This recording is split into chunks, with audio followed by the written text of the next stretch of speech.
Thank you for joining us this afternoon. I thought I would up front address some of the speculation that I know that has been in the gallery this afternoon over my Facebook Live and the issue of where my ring was placed during that Facebook Live. And I am happy to confirm that I have eczema on my left hand, which causes me to rotate where I wear my beautiful onyx ring. And so, no, I am not engaged. I do, however, suffer from a small skin condition, which is not very romantic. Glad to have cleared that up.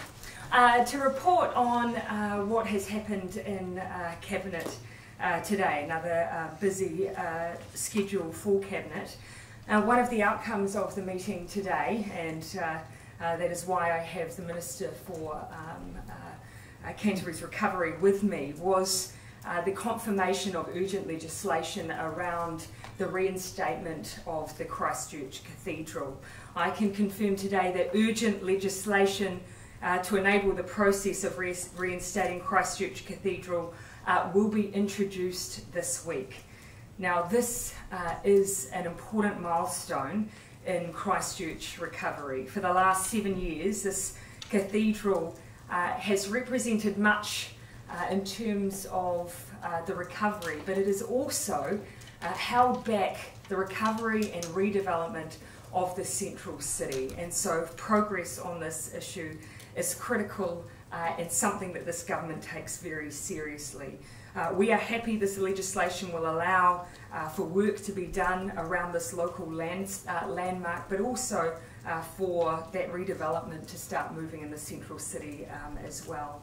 The idea of a bill was agreed as part of the Crown offer with cross-party support prior to the election to reinstate the cathedral, and is based on the recommendations of the Independent Cathedral Working Group. The legislation itself, as we have seen in past legislation of this ilk as it relates to disaster recovery, will enable fast-track resource management and consenting. Will also support the creation of a reinstatement trust, providing governance and oversee fundraising, and a joint venture project management company to oversee the reinstatement process. Now, you may have noted as well, a chair of that trust has already been appointed, and that chair is Peter Guthrie. We expect also the reinstatement trust to be incorporated within the next 2 weeks. At this time, both the Minister and myself would especially like to acknowledge the previous Minister, Nikki Wagner, for all of her initial work in bringing various parties together and getting this work underway. This is an issue we'd like to see ongoing cross-party support around, and certainly that's what we'll be seeking with this bill before the House this week. Just to cover off some of the other agenda items, Cabinet, of course, approved some of the items that went to Ledge this week, and I can confirm we've approved regulation to ban microbeads. Again, that's something I want to acknowledge the last government for the work that they did on this issue. Many of you may be familiar with the environmental damage that microbeads and things like facial cleansers, bath scrubs, toothpaste is causing. They're not small enough to be captured by wastewater treatment systems, but they are large enough to cause environmental damage, particularly to marine life. We are not the only country dealing with this issue, others have as well, but I'm pleased that this will be gazetted this week. There will be a 6-month transition before it comes into force, and again, an important piece of work, I think, for us to have progressed, and again, I thank the last government for beginning it. To preview the week ahead, Tuesday, we will be announcing the detail of the fees-free policy for 2018 at Aotea College. In the evening on Tuesday, I believe 5 p.m. from memory for those who choose to tune in, the 7th annual Climate Reality Project is taking place, hosted by Gore. It's a 24-hour project where activists and those who are doing work on climate change issues from around the world are brought together for what is considered a 24-hour project to raise the profile of climate change issues. And as part of that, I will be interviewed by Gore on New Zealand's position and work in this space tomorrow evening. On Thursday, briefings for incoming ministers will be posted to the Beehive website and will be released and available. I'll also be visiting Mana electorate with Minister Whāwhoi on Friday, visiting Wairiki electorate with our Māori caucus, and also in the coming week we'll have the release of the Havelock North water report coming through as well. Okay, happy to take questions. Barry? Yeah, the Christ Church Cathedral, what's the total cost to the taxpayer? We've already dedicated an amount of, was it 10 million, Megan? It's the sum of money that the previous government committed to that we agreed in a cross-party group prior to the election. So it's a grant of $10 million with a $15 million suspensory loan. So that was previously agreed. In terms of the total cost, it's fair to say that there is still being work done on the reinstatement and the planning around the reinstatement of the cathedral itself. Did Cabinet discuss any proposals around what Shane Jones is calling Work for the Dole scheme? No, as Minister Jones has indicated, he hopes to bring a work program and ideas before Cabinet before Christmas. Have you talked to him at all about it? I've talked to him, as I've said in my morning media round. I've spoken to him about this issue several times before his interviews on the weekend. I'm well aware of the strength of feeling and the focus he wants to place on this issue. It's shared by Labour. We obviously have a view that this is an area where we need a lot of work done, particularly for our young people who are not in employment, training or education, and there are more than 70,000 of them. But are you on the same page as him in terms of how these schemes would work? Yes. Do you call it a Work for the Dole scheme? Yeah, we had the only reason we've used different language, and again I put emphasis on it, we've called it Ready to Work. Minister Jones has talked about Work for the Dole. We're essentially talking about the same thing. The reason we've used a different title is some people have confused what we're proposing with the schemes of old, where an individual has worked only for their dole payment, but it's been a genuine job where legally they should be receiving a minimum wage.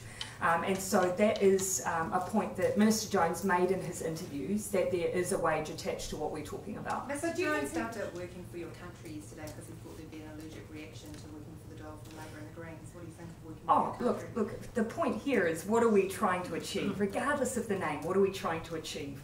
We want young people in work. We want to give them opportunities to have work experience. Many of those young people who are in that category of not in employment, education or training simply haven't had an opportunity to even gain work experience because those jobs haven't been available. Now when you look in an area like Northland, which is where the Minister's been particularly focused on, his role is in making sure the jobs are available, and things like our forestry plan should provide that. The next step is then finding a pathway for young people who have been out of employment or training for a long time to make it into that. Now, we can call it whatever we like. Ultimately, it's jobs for young people and it's good for New Zealand. Do you support sanctions on people who refuse to take up those jobs? Yeah, well, the point that I've made is that our, answering both of you, welcome back, Lloyd. The point that I would make is that we already have a sanctions regime in our welfare system. And that's provided us with the tools to ensure that people do take up the job opportunities that are available to them and do take up training. Now my view is that that sanction regime provides us the opportunity to achieve the outcomes we want, but I do want to take that to Cabinet for discussion. The Greens oppose such sanctions though, is that going to create... They want a review of the sanctions regime because under National there has been a tendency to allow particular penalties to families with kids. And there has been a different use of some of those sanctions in terms of the frequency of their use under the last government than on those prior. So whether or not that is quite different to the issue of whether our welfare system should have sanctions at all. So if Shane Jones's nephew doesn't take the job planting pine trees, do they lose the dole? Yeah, and if you would apply the current regime that we have, if someone chooses not to take a job opportunity up, then sanctions apply to them. So what we're saying is there is already a sanctions regime in place. I do want to allow Cabinet to have a full discussion about how it would apply in this program. Have you spoken to Mr Jones since the interviews yesterday? Yeah, but we've had, as I say, I've had about 3 conversations with him prior. We've had conversations since. I've spoken to also about 5 other ministers since then as well. So I'm constantly talking to my team. So you think it's okay for someone, if they're on the dole for more than 6 months, they get offered a job, they don't take it up or they quit, you're happy for the dole to be cut? What I'm saying is we already have a sanctions regime that would apply in that way. I do want to leave room for Cabinet to make that decision, but a sanctions regime is not new. Is it appropriate for a Cabinet Minister to kind of brainstorm policy in media interviews? You will see that our coalition agreement does already talk about this, so this is not new. This is something we've agreed. Did you oppose any of the sanctions that National introduced when they were introducing? I certainly, when I was the minister, the spokesperson, excuse me, for social development, I certainly raised questions around the increasing use. And the use, in some cases, we would see examples of someone who was never notified of an appointment being having a sanction applied. So where I saw cases like that, I certainly raised it, and certainly the frequency of the use, and in some cases the harm that was being done to kids. So yeah, we did raise questions about that. Are you comfortable with Shane Jones's $1 billion fund investing in irrigation? Well, actually what the Minister there was talking about was water storage. So he was using examples where a case might be brought around whether or not they would open up opportunities in a region around perhaps even food supply. Where we are absolutely clear on is those large-scale irrigation schemes where the Crown has subsidised the conversion, potentially sometimes to land where it makes no economic sense to convert. The subsidy of those schemes, we've said, absolutely will end. So, the criteria, so are you drawing a line on that? Well, the criteria for our regional economic development scheme actually is being drawn up right now, and that will give greater clarity around the tests that we'll apply to projects where projects that will be eligible for this fund. Isn't the issue though that if it's water storage or irrigation, either way, it potentially allows for more intensification of dairy farming, which presumably you're opposed to? Yeah, and which leads to the question, what is the environmental impact?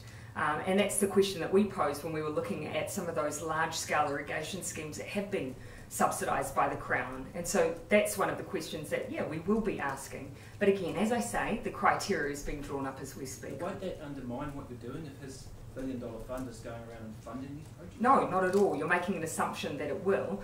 The question he was raising is, what if there is a water storage project that doesn't put a test on some of the environmental protections that we want.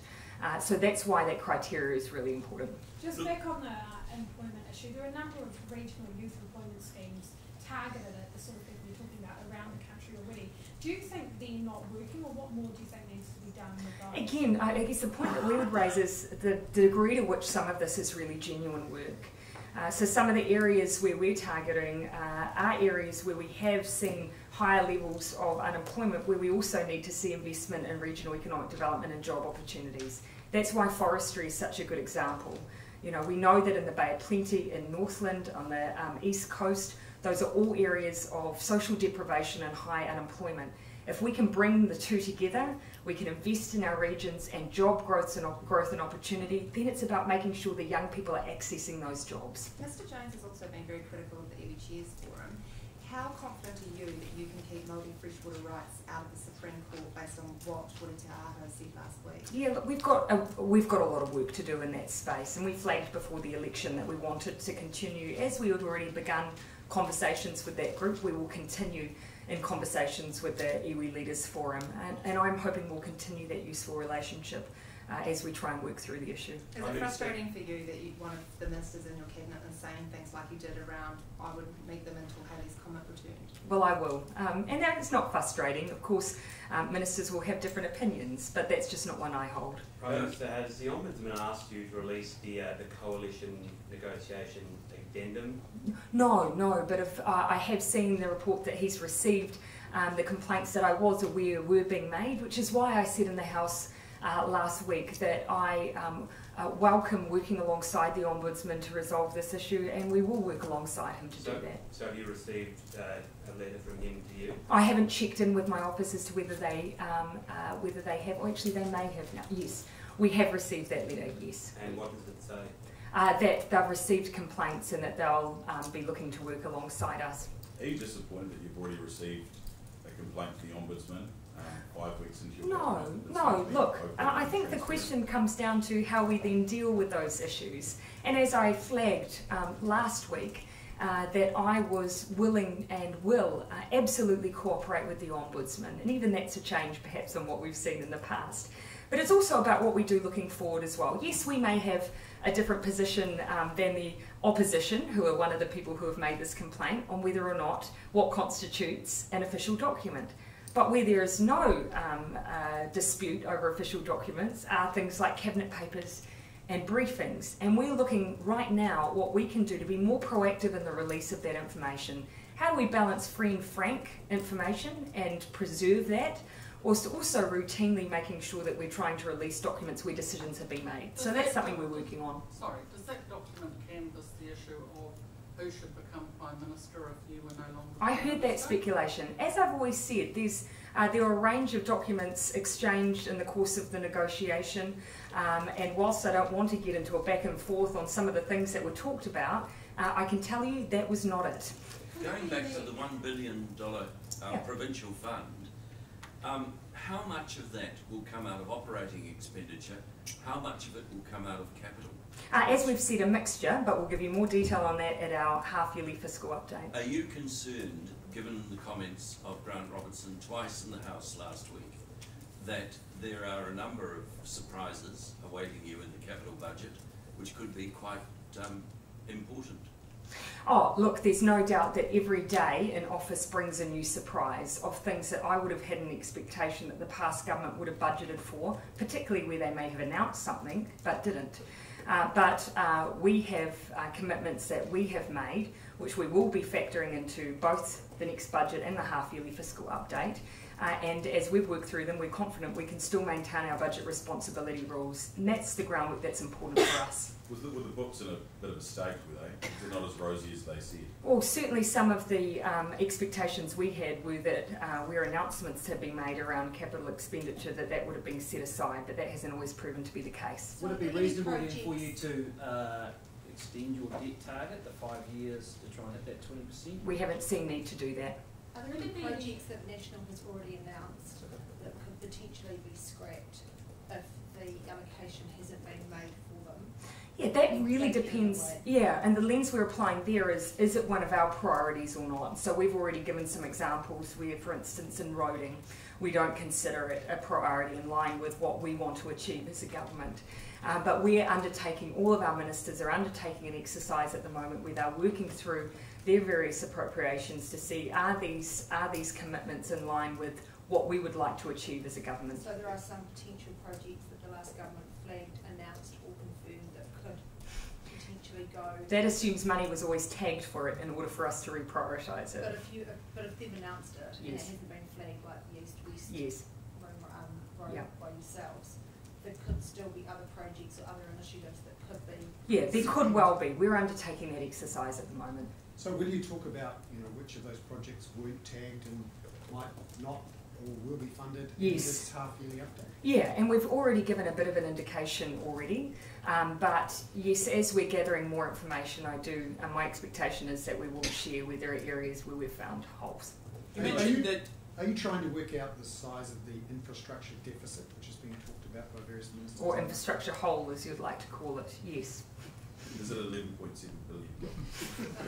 Will there be any surprises? I want to be precise before I say anything further in that. You mentioned that Chris surprises in tomorrow's fees-free policy. No. I mean, as you'd expect when you work through the detail of implementation, there are certain quirks that you work through around, for instance, how we apply this for vocational training versus apprenticeship. So some of that detail may be of interest, but I wouldn't call them surprises. How much detail do providers have, or will they be finding out all the detail tomorrow? They've been engaged throughout this process. We've been having conversations all the way through around how this will work, but you'll see some of the engagement that we plan to have going forward as they engage with students, but also ways that we anticipate working directly with people who are trying to assess their eligibility. Will you be announcing tomorrow the different vocational courses people could do to access free education as well? Yeah, we'll be giving the eligibility criteria, so that will give you a guide. Are you worried that it's only we don't need to legislate this, no. It's only 4 weeks or so until...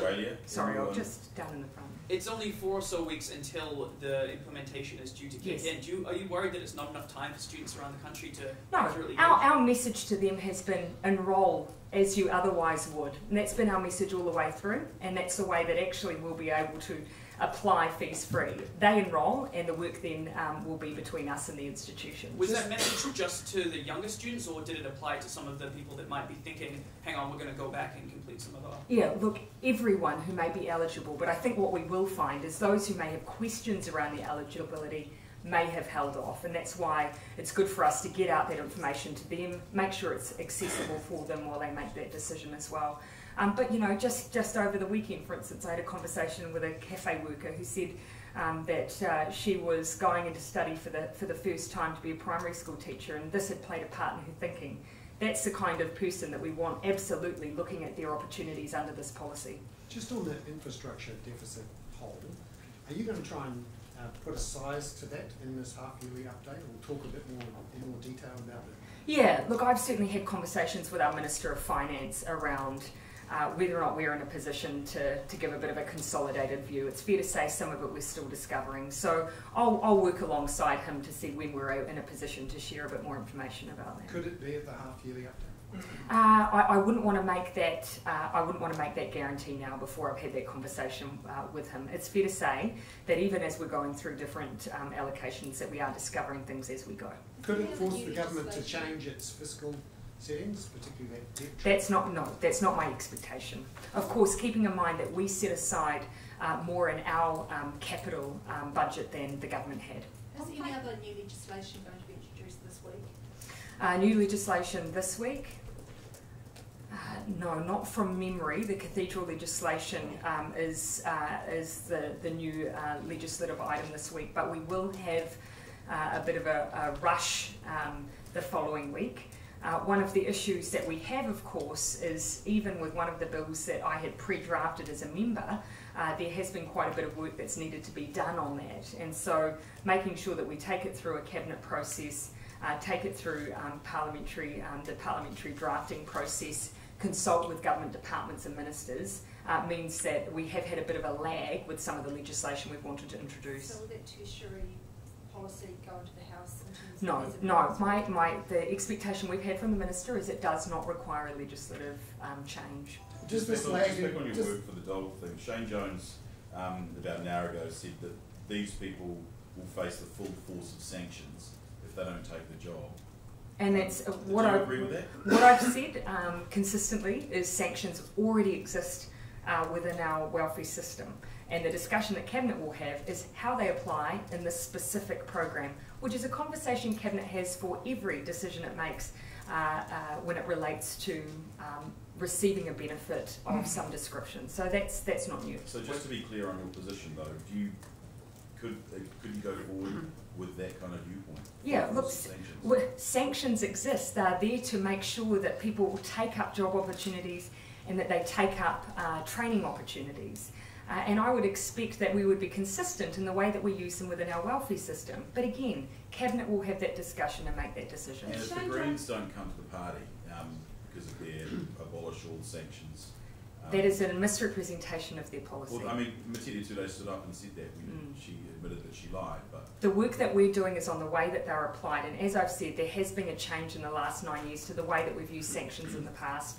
And when you compare the success of those relative systems, if it is all about getting people into work, surely that's the outcome we should be looking for. Has Shane Jones suggested extending those sanctions at all in any way to you? Not to me, no, absolutely not. And keeping in mind, of course, Minister Jones has a role in regional economic development around the jobs that are created in the regions that people are able to transition to. Minister Jackson has a specific role on some of these programs, particularly with NEETs. There are a range of ministers who will be working on this issue. I'll just take a couple of more. Sorry, I'm mindful I've got a plane again. Joe. Charter school operators have been critical of the lack of information they have about whether they'll remain open through next year. Yes. You've got a number of ministers in your cabinet who are very closely tied with charter schools. What has their, comment been to you about how confident they are about those remaining open? Yeah, again, I would say that they'd be critical probably if we also made a decision that didn't fully take into consideration each individual circumstance. Everyone knows our position on charter schools. They also know that we've said that if those schools are willing to operate within the same budget as state sector schools to the curriculum and with trained teachers, then there's a pathway through. So what the Minister's obviously working through is the individual circumstances for those schools, and I know that's what he's undertaking to do now. Cameron Davis did say before the election that he would quit if those 2 schools in Te Taitoko are closed. Are you confident that he's not going to have to resign? Well, he's also always made the point that there was a path open to charter schools to transition, as long as they are willing to have registered teachers teach to the curriculum and operate under the same budget. And I know that there are those who are willing to do that. What do you Okay, I'll take last one. Yeah. Are you comfortable that the liability possibly rests with public servants if something goes wrong during re-entry? Yeah, I'm confident that we're going to go through a process which means that we've dotted all of our I's and crossed all of our T's. We've given ourselves enough lead time to make sure that we do this properly, but the point ultimately is whether or not we're doing right by families, and that's what we've undertaken to do. Just on the parliamentary lag in the drafting. Yes. Is that going to slow down or miss any of your 100-day targets? No, we're all on track currently in that space. No, this is just the reality of Parliament timetabling. And it's no criticism of officials, so we've been very hard. This thing you're doing tomorrow night, that sounds like a big deal. How did you get into it? My understanding is we received an invitation to be a part of it. I think it came possibly after APEC. Okay, thanks everyone.